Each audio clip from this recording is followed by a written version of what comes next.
Janaína, a gente tem uma mãe de secretária na linha com a gente, querendo... Secretária de médico, né? Ah, não está na linha, ela está fazendo a pergunta. Ah, sim, então ela deixou uma pergunta com o pessoal da produção dizendo o seguinte: ela é mãe de uma secretária de médico e a filha reclama com a mãe que as mães levam as crianças ao consultório e mexem em tudo, querem aumentar o som do consultório, atrapalham tudo. E ela não tem como chamar atenção, porque ela foi chamar atenção uma vez e uma mãe disse assim: olha, o psicólogo disse que eu tenho que dar liberdade para o menino. Nossa, né? troca o psicólogo, por favor.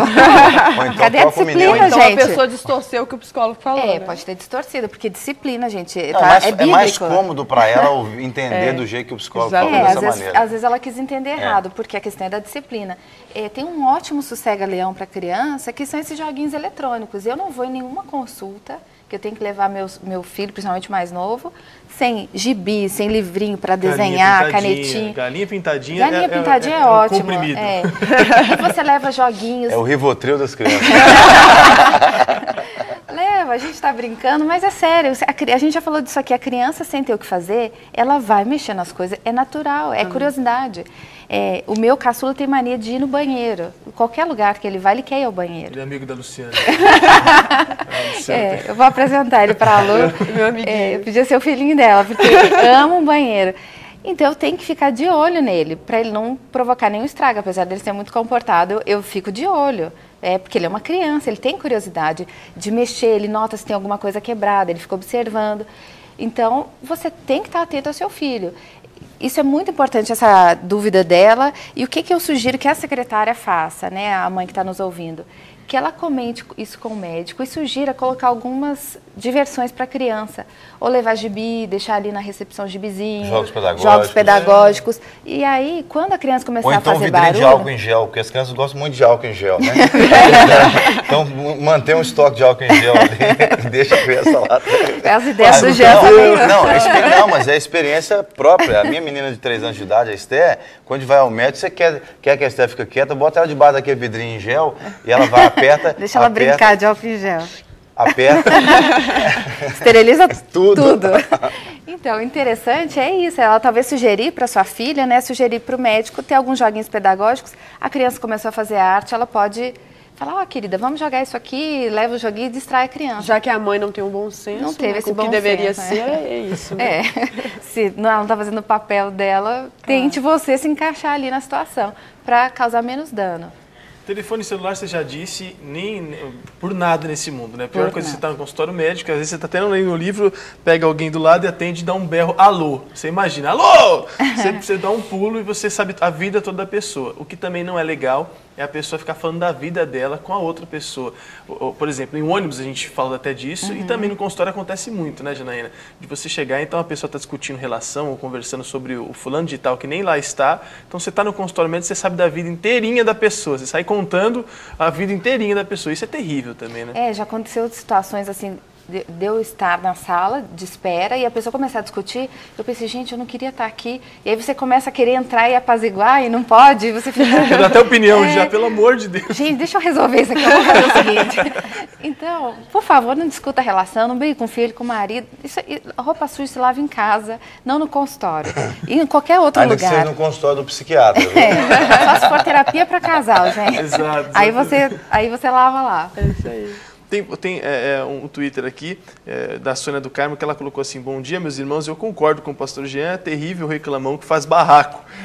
É porque tem uma coisa que é o reclamão e o reclamão que faz barraco. Não, eu vou te falar um negócio: dependendo do plano de saúde que você tem, aí o barraco ele é mais frequente, né? É claro, assim, tem situações em que a gente fica indignado, por exemplo, no atendimento público. Vamos tocar nessa situação então, né? Porque eu acho que é interessante você falar sobre isso, porque tem algumas coisas que passam do limite. Eu até conversava isso com a Luciana ontem, a gente estávamos indo para casa, porque o pronto-socorro virou assim um tratamento de manada de boi. Você é atendido depois de 2 horas que você está lá, perdeu-se realmente o respeito pelas pessoas. Convênio médico, acho que como tem muita gente no convênio médico, então também dá-se muita importância aos particulares do que ao convênio. Então, assim, como se portar também num momento de indignação, aquilo que você foi desrespeitado, como fazer, como que a gente vai reagir nesse momento?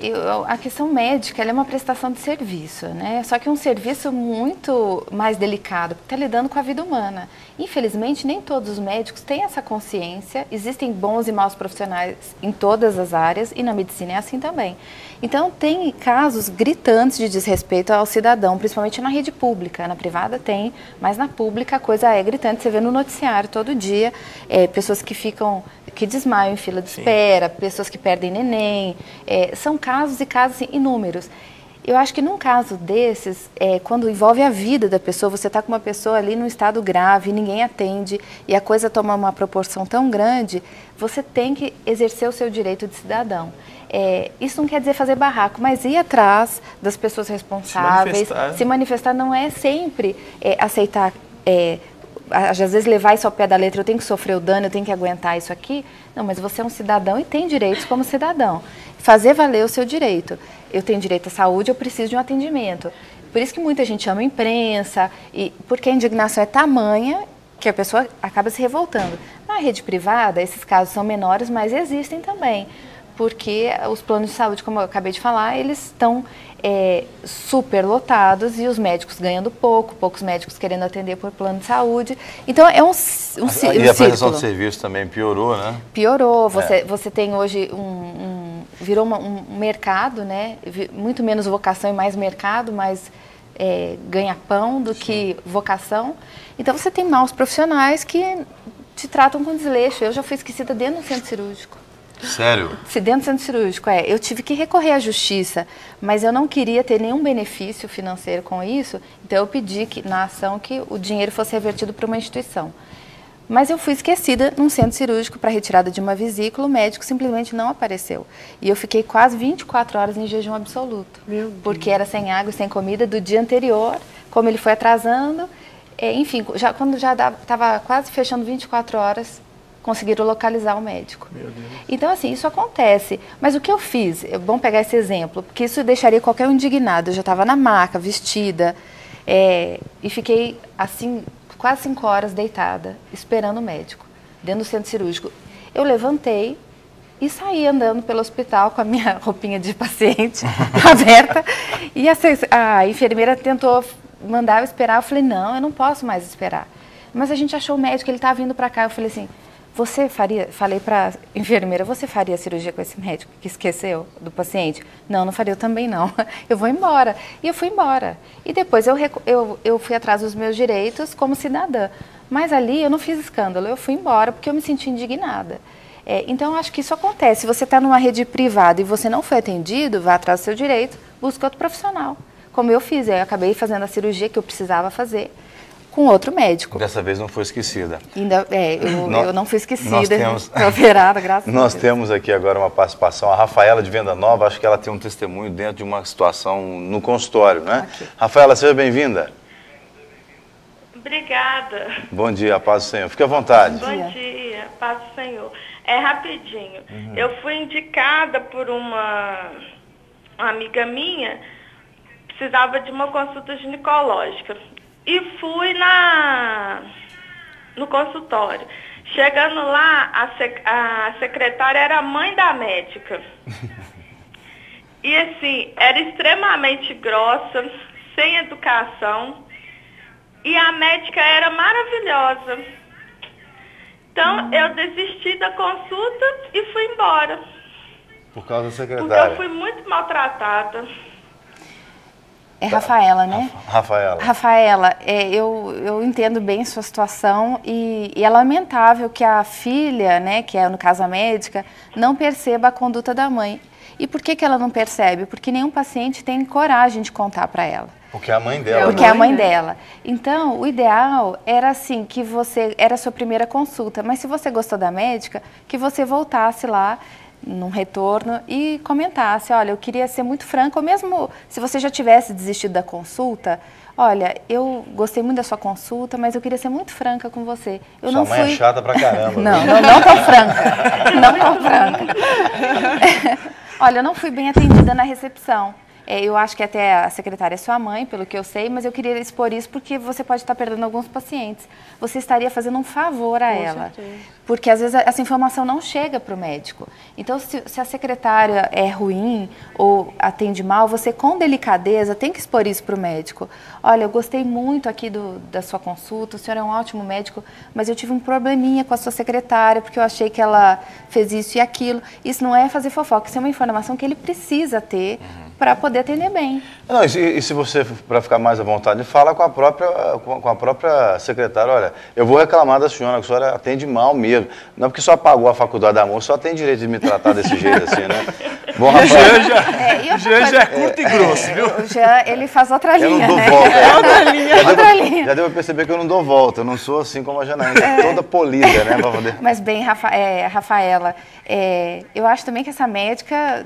Sabe, não mistura isso muito assim, não colocar a mãe... Não funciona. Não funciona. Se fosse até a irmã, a gente pensava bem, mas a mãe... Mas a mãe é difícil. Estranho. Então fica para os médicos aí, né, essa dica também, não colocar a mãe como secretária. Coloca a tia, a prima, mas a mãe não. Dá um dinheirinho para a mãe, para ficar em casa. Para recompensar a faculdade. Exatamente. Ô, Rafaela, obrigado pela sua participação, viu? Obrigada. Bom, bom dia. A gente está chegando ao final. Você não falou dos seus contatos ainda, né? Não falei. Então, podia deixar os seus contatos, que a gente vai para um rápido intervalo, porque ainda tem muita coisa para acontecer no programa de hoje. Então, por favor. Tá, gente, o meu contato é o www.elegantesempre.com.br. Você pode acessar lá, vai ter telefone, e-mail de contato, pode mandar e-mail, falar comigo. É sempre um prazer responder todo mundo. Maravilha, interessante, tem o Twitter também, @elegantesempre. Então, quem gosta de twittar aí, você sempre dá dicas pelo Twitter. Sempre tem dicas bem fresquinhas lá. Eu tenho sempre acompanhado as dicas dela, eu tenho tentado melhorar, eu confesso. Estamos de olho. Eu estou a seguir no Twitter, então... Foi um furo de reportagem aqui da Rede Sul. Vamos mandar a câmera acompanhar um dia eu na vida sigo o Twitter da Elegante Sempre também, porque eu quero ficar elegante sempre.